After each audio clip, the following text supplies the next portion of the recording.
Hello दोस्तों। इस video में हम उत्तराखंड राज्य का करंट अफेयर का पार्ट 2 पढ़ेंगे। इससे पहले हमने पार्ट 1 अपलोड किया है जिसमें हम उत्तराखंड फॉरेस्ट गार्ड के लिए 20 मार्च तक का करंट अफेयर कंप्लीट करेंगे। आज 19 मार्च है। इसमें कल का करंट अफेयर भी ऐड कर दिया जाएगा जो फॉरेस्ट गार्ड के लिए सफिशेंट होगा। तो इसमें हमने पिछली वीडियो में देश में प्रथम, राज्य में प्रथम, देश में राज्य की रैंकिंग, देश में राज्य के जिले एवं स्थान की रैंकिंग, राज्य में जिले एवं स्थान की रैंकिंग हमने इतना पहली वीडियो में पढ़ लिया था। उसका लिंक मैं डिस्क्रिप्शन में दे दूंगा, वहाँ से आप देख सकते हैं। और इस वीडियो में हम राज्य में खेल पुरस्कार, विधेयक, राजनीति, घोषणाएं, नीति, रिपोर्ट, उत्तराखंड में सैन्य अभ्यास का आयोजन, उत्तराखंड में आयोजित बैठक, महोत्सव, कार्यक्रम, इतने टॉपिक इस वीडियो में कवर करेंगे। नीति जैसे उत्तराखंड की सौर नीति और पर्यटन नीति आई हैं, और विधेयक आए हैं जैसे महिला आरक्षण विधेयक आया है, धर्म स्वतंत्रता संशोधन विधेयक है। तो इन टॉपिक के बारे में इस वीडियो में पढ़ेंगे। तो वीडियो को शुरू करते हैं। पहला देख लेते हैं टॉपिक हमारा खेल है। तो खेल जो है इसमें सबसे पहला इंपॉर्टेंट टॉपिक 38वें राष्ट्रीय खेलों की मेज़बानी के लिए जो है मोहर लग चुकी है। उत्तराखंड में 2024 में राष्ट्रीय खेलों की मेज़बानी करेगा उत्तराखंड। इसकी जो है मोहर लग गई है।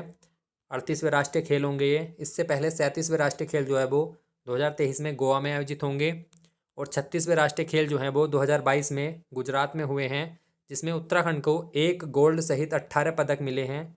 इसका उत्तराखंड का स्थान जो है राष्ट्रीय स्तर पर रैंकिंग पर 26वां स्थान रहा है। तो ये हमारे जो है राष्ट्रीय खेल थे। शीत खेलों की मेज़बानी जो है वो भी उत्तराखंड को करनी थी इस बार, लेकिन 2 से 5 फरवरी को, लेकिन बर्फ़ न पड़ने के कारण जो है इसको रद्द कर दिया गया है। ओली में जो है इस बार चमोली में बर्फ़ नहीं पड़ी। जिस समय शीत खेल होने थे उस समय बर्फ़ न पड़ने के कारण इसको रद्द कर दिया गया है। राज्य स्तरीय खेल महाकुंभ कहाँ पे हुआ? ये देहरादून में संपन्न हो गया है। नेशनल वाटर स्पोर्ट्स प्रतियोगिता जो है 28 से 30 दिसंबर तक टिहरी झील में पहली बार हुई है। नेशनल की है और पहली बार हुई है, तो इसलिए इंपॉर्टेंट हो जाती है टिहरी झील में। राष्ट्रीय कैनो स्प्रिट चैंपियनशिप बोर जलाशय में 25 अगस्त 2022 को उधम सिंह नगर के बोर जलाशय में हुई है, 25 अगस्त 2022 को। तो जितने भी खेल से संबंधित प्रश्न हैं वो एक जगह आपको मिलेंगे, इसलिए याद करने में आसानी होगी। वीडियो को लास्ट तक देखें, स्किप ना करें, और जिसने चैनल को सब्सक्राइब ना किया हो वो करें, क्योंकि इसके बाद 3 वीडियो और बनेंगी। उसमें पूरा उत्तराखंड का करंट अफेयर आपको 20 मार्च तक का अपडेट मिल जाएगा। 15 महीने का करंट अफेयर इसमें कवर किया गया है। 5 वीडियो में आपको पूरा मिल जाएगा, जो आने वाले फॉरेस्ट एग्जाम के लिए बहुत इंपॉर्टेंट है। तो वीडियो को लास्ट तक देखते रहें। 38वीं राष्ट्रीय जूनियर कबड्डी चैंपियनशिप का आयोजन कहाँ पे हुआ था? हरिद्वार में हुआ था ये, जनवरी के महीने में। देहरादून की अर्चना ने जीता गोल्ड मेडल। तो मलेशिया में आयोजित इंटरनेशनल मास्टर एथलेटिक्स में अर्चना बिष्ट ने भाला फेंक में गोल्ड मेडल जीता है। तो ये भी इंपॉर्टेंट प्रश्न है। 10 किलोमीटर वॉक रेस में नेशनल रिकॉर्ड बनाकर स्वर्ण पदक जीता। किसने जीता? मानसी नेगी। इनका संबंध कहाँ से है? चमोली में। अभी ये हाईलाइटेड है क्योंकि अभी कुछ दिन 2-3 दिन पहले ही मानसी नेगी ने तमिलनाडु में नेशनल यूनिवर्सिटी एथलेटिक्स मीट में 20 किलोमीटर वॉक रेस में जो है गोल्ड मेडल जीता है। तो ये अभी हाईलाइटेड है, तो ये एग्जाम में आ सकता है प्रश्न यहाँ से। तो मानसी नेगी ने जीता, तो इनका संबंध कहाँ से है? चमोली से। उत्तराखंड की पहली महिला क्रिकेटर जिनको बीसीसीआई से प्रमाणित मैच रेफरी पैनल में शामिल किया गया, तो किनको किया गया? निष्ठा भारती। दुर्गा कोट चोटी फतेह की, तो ये चोटी कहाँ पे पड़ती है? बागेश्वर में, कुमाऊं रेजिमेंट ने। अगला प्रश्न है लक्ष्य सेन से संबंधित है। लक्ष्य सेन का संबंध अल्मोड़ा से है। इनका जन्म 16 अगस्त 2001 को हुआ, और ये बैडमिंटन खिलाड़ी हैं। कॉमनवेल्थ गेम्स में जो है इन्होंने स्वर्ण पदक जीता था। अर्जुन पुरस्कार मिला इनको 2022 में, इसलिए इंपॉर्टेंट है। विश्व चैंपियनशिप 2021 में इन्होंने कांस्य पदक जीता था। और सर्वश्रेष्ठ racket sports man of the year अभी 2023 में हाल ही में इनको मिला है। तो ये इंपॉर्टेंट प्रश्न यहाँ से बन सकता है। अगला टॉपिक है हमारा विधेयक, रिपोर्ट, नीति, घोषणाएं जो सरकार करती है, और जो पॉलिटिशियन से जो क्वेश्चन होते हैं वो इसमें हमने कवर किए हैं। तो विधेयक में देख लेते हैं समान नागरिक संहिता कमेटी। ये इंपॉर्टेंट है क्योंकि बहुत ही हाईलाइटेड मुद्दा है पूरे भारत का ये। 27 मई 2022 को एक कमेटी का गठन किया गया था, समान नागरिक संहिता कमेटी, जिसके अध्यक्ष थी जस्टिस रंजना देसाई। ये सुप्रीम कोर्ट की एक रिटायर्ड जज थी। इनकी अध्यक्षता में एक कमेटी का गठन हुआ 27 मई 2022 को। कितने समय के लिए हुआ था? 6 माह के लिए इसका गठन हुआ, जिसका कार्यकाल 27 नवंबर को समाप्त हो गया था। लेकिन 27 नवंबर से बढ़ाकर फिर इसको 27 मई तक 6 महीने का और बढ़ा दिया था, जिसकी रिपोर्ट जो है मई में मिल जाएगी। एक समान सिविल संहिता जो है संविधान के अनुच्छेद 44 में इसका वर्णन है। और गोवा पहला राज्य है एक समान सिविल संहिता लागू करने वाला। अगला है महिला आरक्षण विधेयक जो है, इसके बारे में देखते हैं। विधानसभा से 30 नवंबर 2022 को पारित हुआ। राज्यपाल की मंजूरी 10 जनवरी 2023 को मिली। महिलाओं को 30% का आरक्षण जो है राज्याधीन सेवाओं में दिया गया है, जबकि 50% का आरक्षण जो है पंचायती राज में दिया है। ये दोनों आपको अंतर समझना है। ये राज्याधीन सेवाएं जो सरकारी सेवाएं होती हैं उसमें, और जो पंचायती राज हैं उसमें इलेक्शन में जो है महिलाएं खड़ी होती हैं, उसमें जो है 50% का आरक्षण उनको दिया गया है। 18 जुलाई 2001 को महिलाओं को 20% आरक्षण जो है नित्यानंद स्वामी सरकार ने दिया था, जबकि 24 जुलाई 2006 को 20 से बढ़ाकर 30% आरक्षण जो है वो ND तिवारी सरकार ने कर दिया था। जबकि 50% आरक्षण जो है पंचायत में वो जो 2008 में किया गया था, भुवन चंद्र खंडूरी की सरकार थी उस समय, उन्होंने पंचायत में जो है 50% आरक्षण महिलाओं के लिए किया था। तो यहाँ से भी इंपॉर्टेंट प्रश्न है। उत्तराखंड नकल विरोधी कानून 11 फरवरी 2023 से लागू हुआ। 10 करोड़ तक का जुर्माना रखा गया है। जो भी कोई नकल करते हुए या इसमें सम्मिलित पाया गया, 10 करोड़ का जुर्माना और आजीवन कारावास का इसमें प्रावधान है। और उत्तराखंड नकल विरोधी कानून लागू करने वाला उत्तराखंड कैसा राज्य है? प्रथम राज्य है। अगला प्रश्न है, धर्म स्वतंत्रता संशोधन विधेयक 2022 को मंजूरी मिली है। 16 नवंबर को कैबिनेट में पारित कर दिया गया। 22 दिसंबर को इसको मंजूरी मिल गई है। 10 साल तक इसमें सजा और 50,000 तक का जुर्माने का प्रावधान है। अप्रैल 2018 में भी उत्तराखंड सरकार ने इसको लाए थे। फ्रीडम ऑफ रिलीजन एक्ट 2018 के नाम से पास किया था, जिसमें 5 साल तक की जेल थी, लेकिन अब इसमें संशोधन करके 10 साल तक की जेल और 50,000 का जुर्माना इसमें रखा गया है। अगला है, समूह ग में साक्षात्कार खत्म करने पर मोहर लग गई है।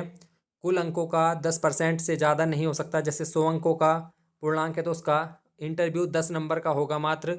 और साक्षात्कार में 40% से कम नंबर और 70% से अधिक नंबर देने पर जो है स्पष्टीकरण किया जाएगा। अगला है हमारा पलायन आयोग। ये भी इंपॉर्टेंट है। इसकी अभी सेकंड रिपोर्ट आई है, अभी हाल ही में मार्च 2023 में आई है। तो पलायन आयोग जो है, पलायन आयोग का नाम परिवर्तित करके पलायन निवारण आयोग 2022 में किया गया। पलायन आयोग का गठन की बात करें तो 17 सितंबर 2017 को मुख्यमंत्री की अध्यक्षता में, इसके अध्यक्ष जो होते हैं वो मुख्यमंत्री होते हैं। और इसके उपाध्यक्ष कौन थे? SS नेगी थे, जो उस समय भी उपाध्यक्ष थे इसके, और वर्तमान में भी उपाध्यक्ष हैं SS नेगी। पलायन आयोग की भी हाल ही द्वितीय रिपोर्ट आई है, जिसके अनुसार 230 लोग रोज पलायन कर रहे हैं, जो 2018 में आंकड़ा 138 था। सर्वाधिक पलायन की बात करें तो पहला जिला अल्मोड़ा है। अल्मोड़ा से सर्वाधिक पलायन हुआ है द्वितीय रिपोर्ट के अनुसार। दूसरा टिहरी और तीसरा पौड़ी। 24 गांव निर्जन हुए हैं 2018 से 22 तक की रिपोर्ट है ये। उससे पहले प्रथम रिपोर्ट आई थी 2008 से 18 तक की, जिसमें 1702 गांव निर्जन हुए थे। इसमें जो है सेकंड रिपोर्ट में 24 गांव हुए हैं, तो कुल जो है 1726 गांव निर्जन हो चुके हैं उत्तराखंड में। स्थायी पलायन की बात करें तो 40% की कमी आई है, जबकि अस्थायी पलायन में वृद्धि हुई है।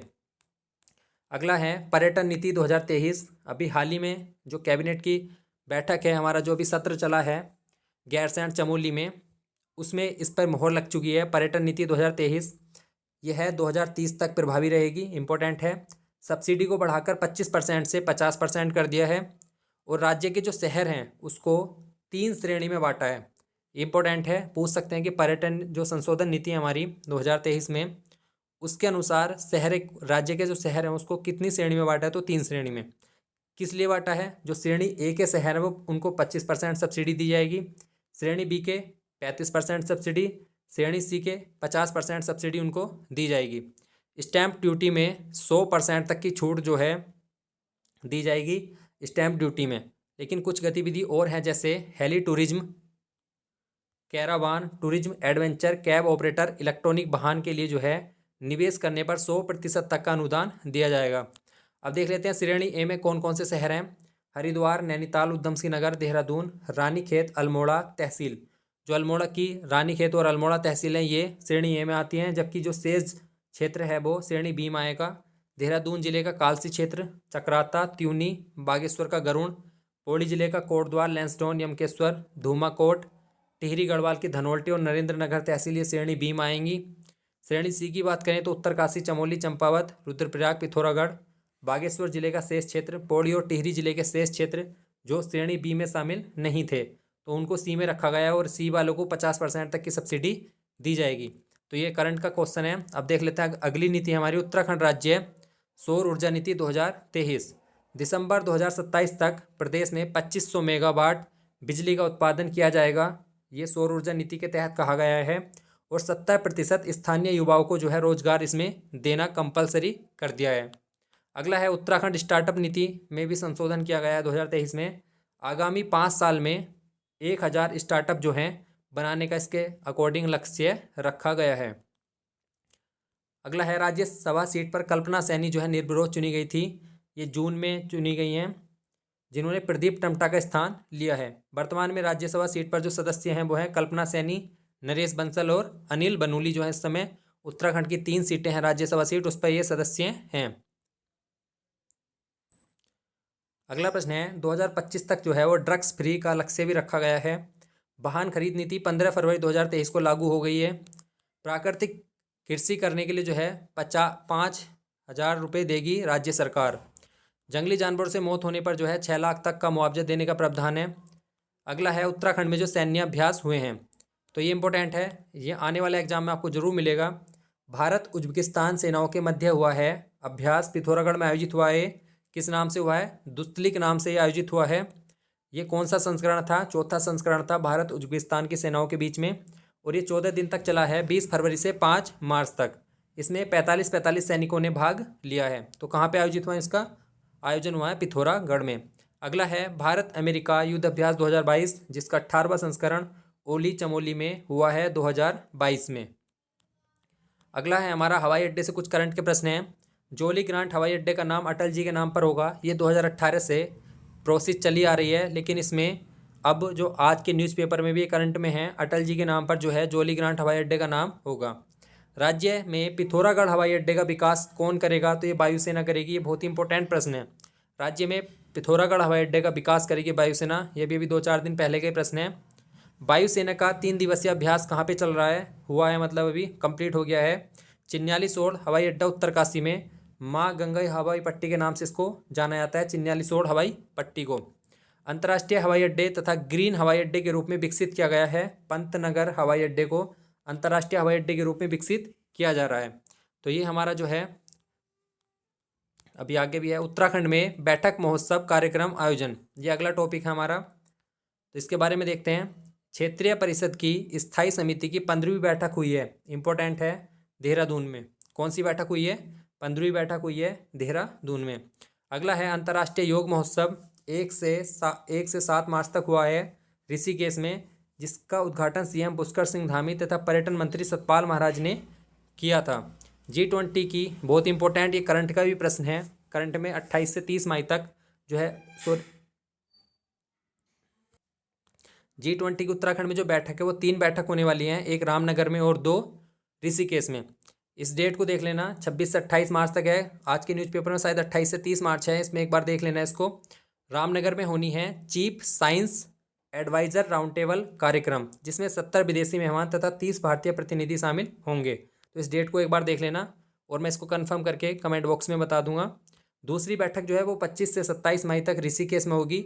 Working group of anti corruption पर 20 देशों के 200 प्रतिनिधि इसमें शामिल होंगे, और इसका उद्देश्य जो है वो है भ्रष्टाचार को रोकना।